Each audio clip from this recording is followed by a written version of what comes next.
blues licks and shredding 101, okay? But obviously we're assuming you know pentatonic scales, okay? Because the camera guy does. So here's the deal. Let's just show you a couple like basic techniques and my favorite turnarounds, I guess. All right. The first thing you must know is like guy Paul Bento played with Carnival and he played sitar and type of negative stuff. He's a really great guitar player, and I got to jam him a couple of times. And one of the things he mentioned to me was that you can really tell a guy's style by his tonic bend. And, like, I never heard it referred to as a tonic bend. It was always called an oblique bend to me, like in school.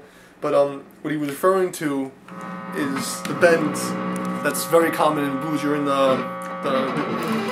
that first position, pentatonic shape, and you do this oblique bend where you bend this note to here and have the same note playing on two different strings, which sounds like,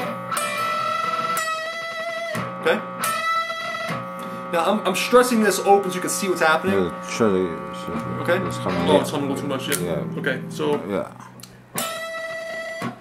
So I'm stressing my fingering so you can actually see what's going on. In reality, you should do something called reinforced bending, where you always bend with the finger behind, okay? Very rare do you want to bend with one finger alone, okay? When I do bend with the one finger, say my index finger, there's bends I have to use, I don't bend with the finger, I bend with my arm. And in general, you should always bend with your entire arm. You should always bend with the body, okay? The wrist and the body, not the finger, okay? Because you'll see a lot of people that try to bend, they try to push the string with the finger. That's not what you do. Grab the string and lift your whole arm. Move the entire wrist, the entire thing has to move together. So all the muscles being used, not just one joint or one little muscle, okay? So this bend, and I was, I forgot the guy's name, but great blues guy I met on the train when I was a kid. You know, I thought it was freaking Ralph Macchio and Crossroads. I hung out with this old black man on the train. I wanted to go into Harlem. Like, I must have been like 17, 18, and I used to go jam with this guy. You know, great musician. He used to call the train horn, right? And it was very distinct how he did it. He used to do it with the clean sound, and it always had this like, you know, like this very distinct like choo-choo kind of sound, which I thought was really cool. So these are one of the things you want to practice, is getting that sound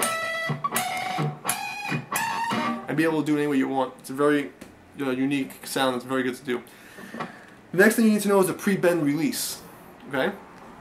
Or, you know, actually a swelling bend. Basically, the first bend you should know is a rising bend. So you take your target pitch, so we're here, D going to E, okay? Okay, and try to find that note. Notice I'm bending with the finger behind and my entire arm. I'm not using my fingertip. Very bad, right? So I'm gonna try to match it to the point where you can just do it, okay? And you can just do it off the bat, any way you want. If I want to hear, I can just find it, right? You know, and just do it over and over again until you get it perfect every single time. In blues, generally though, you always want to try to stay underneath the note. Just like, I don't know how other people teach it. This is how it was taught to me. It's always better to be shy under the note, because this has a darker sound, kind of like a minor scale. Even if you're playing the major blues, just stay a little underneath. You don't want to go past the note. So if you hit the note and you're just right below it, it's better because it gets the audience anticipation up. They're waiting to hear the note. It doesn't ever really happen. So it's a good little trick to have. Next thing will be the pre-bend release. Okay, I find that note I want to go to, I bend to where I think it is, and then I hit and come back down. Okay.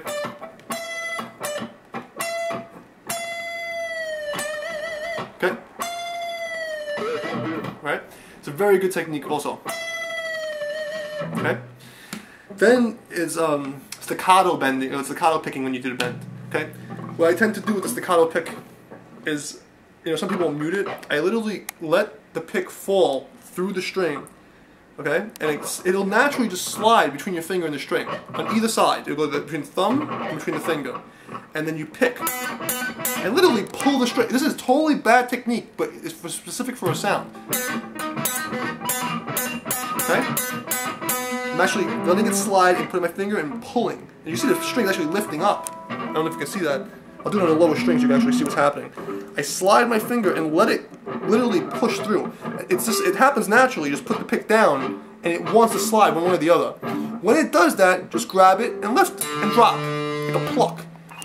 when you add that,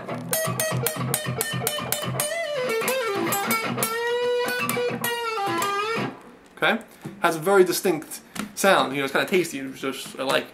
All right. The next one would be to bend with the first finger, which is like very dangerous and is very. Anytime you're bending with one finger, it's very likely to have an injury. So when you do a bend with a single finger, you do not want to bend with the finger. I keep saying this over and over again, but I keep saying it until you really get it. You don't want to do this. You want to do this. My joint barely is moving. I just hold position and move my arm. Okay?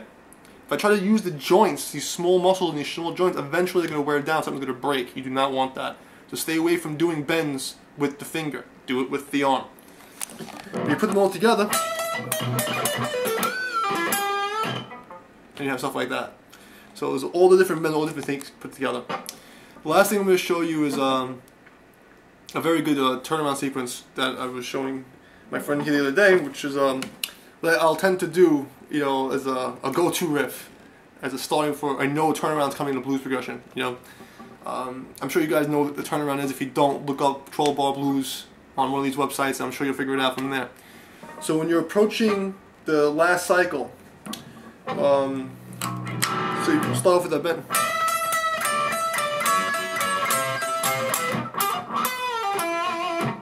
Okay, very simple.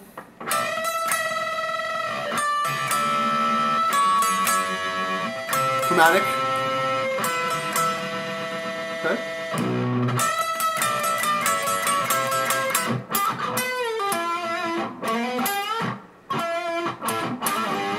Okay.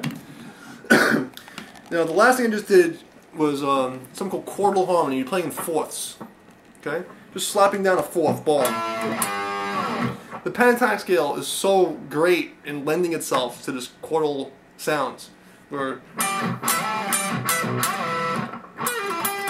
okay, a lot of good slide tricks are done with that chordal sound, so it's a good thing to have on your belt. And it's a great way to slap down an ending and also hide a lot of mistakes if your fingers get sloppy, because blues is, you're not supposed to be too technical when you're playing the blues. I mean, like, I don't know what the real blues players, I'm just telling you how I was taught and how I've seen it in my experience.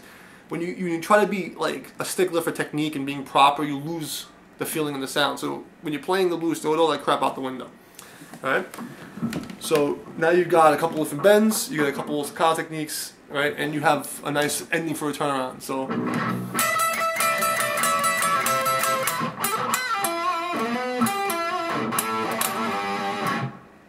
there you go.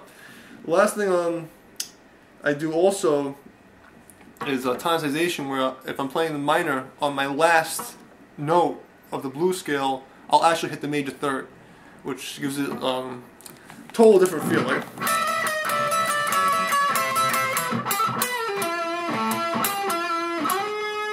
You know, like when you hit that last, I actually need to hear the riff to actually do it proper for you, but you'll get the idea. Instead of, like, here's your minor third. Instead of landing on the minor third, you're going to land on the major third. Right? And it just has a really cool, tasty sound. The only way you can really feel it is when you have a backing track. So if you don't have a backing track, it's not really going to work, but it's a cool trick to try. So that's what I'm going to pretty much leave you with, that last minor, major third. Okay? And even as an ending, just to screw people's heads, it sounds pretty damn cool. So go for that, you know? Another good blues trick for you is there's a couple symmetrical patterns that occur within the blues scale. You see the same shape. If you play behind and play in fives, because it's a 5-pattern scale,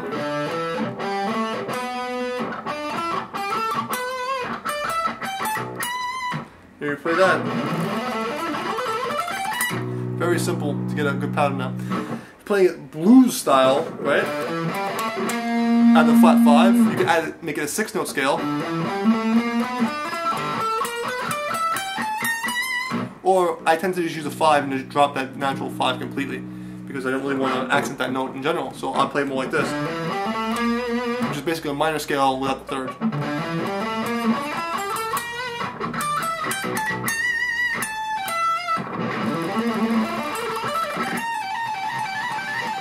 It has a, you know, very easy to get around kind of pattern. Do the same thing with your regular backs position. 2 notes on the bottom, 3 notes on the top. octave.